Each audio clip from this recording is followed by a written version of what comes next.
So here's one more warm recipe on the cooktop for beans and greens. So Shane and I thought you would love this recipe because we all love chili and things like that. So here's a take on pinto bean stew that I think you're going to absolutely love. And we started this recipe a little bit differently. We started by cubing up, and literally they kind of do look like cubes. Aren't those a beautiful color? This is carrot and sweet potato.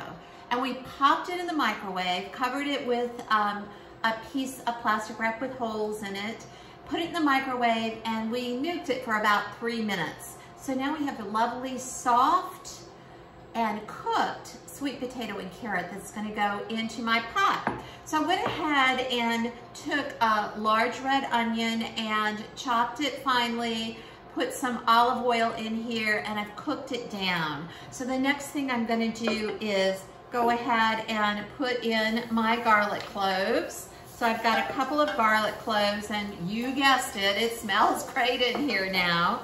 And now I'm gonna put the rest of my seasoning in here. And remember that pinto beans are kind of not super exciting in flavor, so you do want to add a lot of spice. And of course, Shayna can tell you that spices also add lots of nutrition.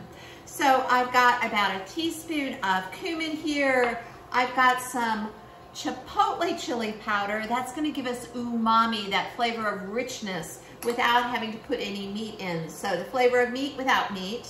And then I've also got some oregano, which, you know, we don't think about oregano as being a spice in Mexico, but oregano is used all over the world. And next, a pinch of red chili flakes. I know y'all are laughing when I put that in. And a little bit of sea salt. So, oh my gosh, it smells so good. So into my pot it goes. And all those herbs and spices along with the garlic and the onions. Oh my gosh, it smells so good.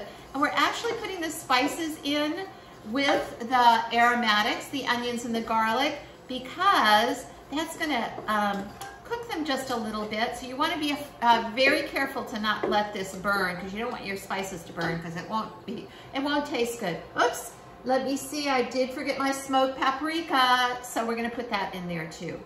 Okay, now I've got all my spices in. I think I'm gonna stir it up, and now's the time for the, oh my gosh, it smells so good, for the rest of the ingredients.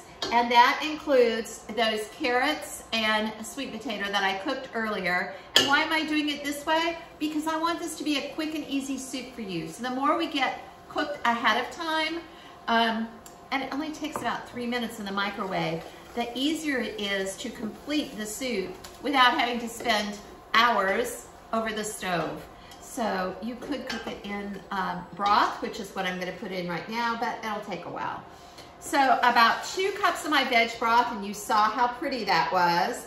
One can of fire roasted, and I like the crushed tomatoes. Sometimes I have a hard time finding it. So what I'm using right now is the petite diced. So that was the closest I could get to crushed. So these are going in. And then I have got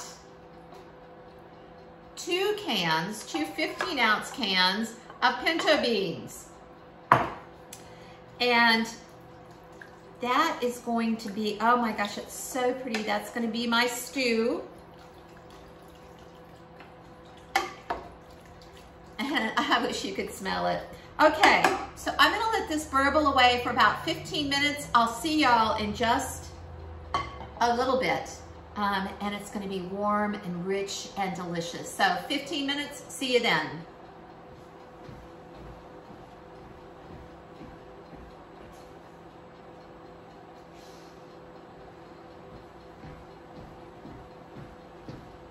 Okay, my timer just went off, and I've got this burbling hot, yummy soup right here. It's actually kind of stewy because we didn't put very much broth or liquid in there other than the tomatoes, and the 2 cups of veg broth.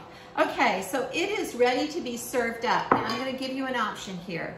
You can either serve it up just like it is, and have it really chunky, or you can use an immersion blender and it can be super puree, which is also delicious. Or you can do what I'm gonna do. I'm just putting a potato masher in there, and I'm just gonna mash it up a little bit. I don't really want it to be too soft. I like all those beautiful, I cubed all that sweet potatoes and carrots, so I like seeing them, and it's so pretty. I can't wait to show this to you. So here we go. Last but not least, what I'm gonna do is put a little bit of lime juice in here. And the reason I'm doing that is I'm gonna taste my stew before I serve it up, because I wanna see if it needs any more salt or anything else.